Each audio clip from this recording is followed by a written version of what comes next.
So again, let me start out by saying good morning, as I always do. But I was having a talk with this young cat at my job, and he about 19, 20. And y'all know I'm in my 30s. Laugh at that later.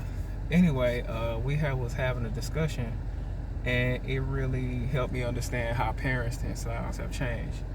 Like for instance, I was comparing my childhood to his.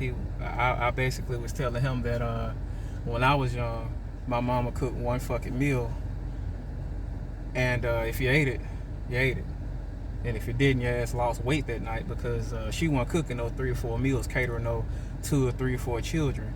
She cooked one big ass meal, and if you ate it, that's great. If you didn't, between her and the good Lord, she did her job. Now, he told me basically that when he was a child, they ate whatever the fuck they wanted, which means that it wasn't no cooking no one meal and everybody ate the same thing. If he didn't like it, she asked him what he wanted. I'm like, what the fuck they do that at? What was this privilege when I was a kid? Cause see, if I had said I don't want this, I would have got smacked in my motherfucking mouth. And so it's with that being said, also we were talking about how when you a kid you help whoever raised you, mama, daddy, grandma, cleaning up around the house and shit. And basically he was telling me that if he cleaned his room without his mama and dad asking him, they paid him $5 or $10. I'm like, they paid you for some shit they expected you to do? Man, when I was a kid, if I didn't clean my room, I got uppercutted. That was my payment right there. If I cleaned my room without my mama telling me, the price she paid me was not getting fucking uppercutted. Pure and simple.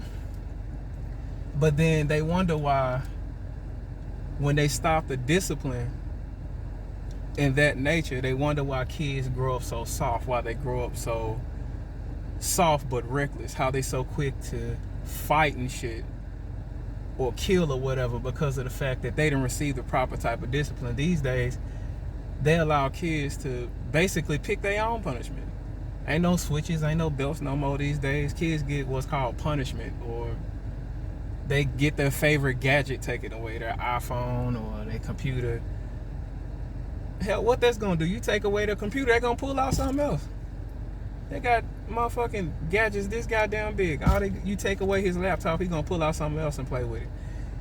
Hell, when our 70s and 80s babies were kids, mama unplugged the TV, she ended your entire life right there.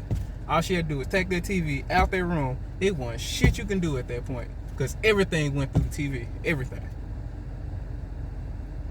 And it's just crazy how the smallest type of shit or the smallest type of discipline, which a lot of people might call, what's the word?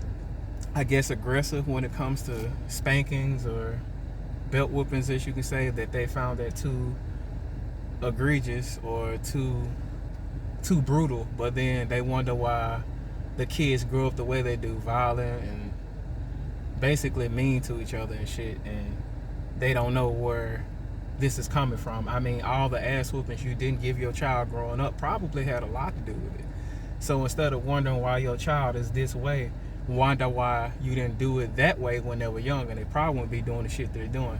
Now, before all people say that well, that only leads to aggressive behavior, I got my ass beat a lot as a child because I did stupid shit. But have I shot up a school? No. I can only remember on 2 hands where I was suspended from, and that was from kindergarten all the way up to 12th grade. So don't sit back and say that that's too brutal or there's other ways to discipline your child. The way I've always known it and seen it, if it isn't broken, don't fix it. It's that simple. Maybe they need to bring that shit back. Maybe you'll see better results. But as always, if you got something you want to say about this video, like, share, subscribe, and comment.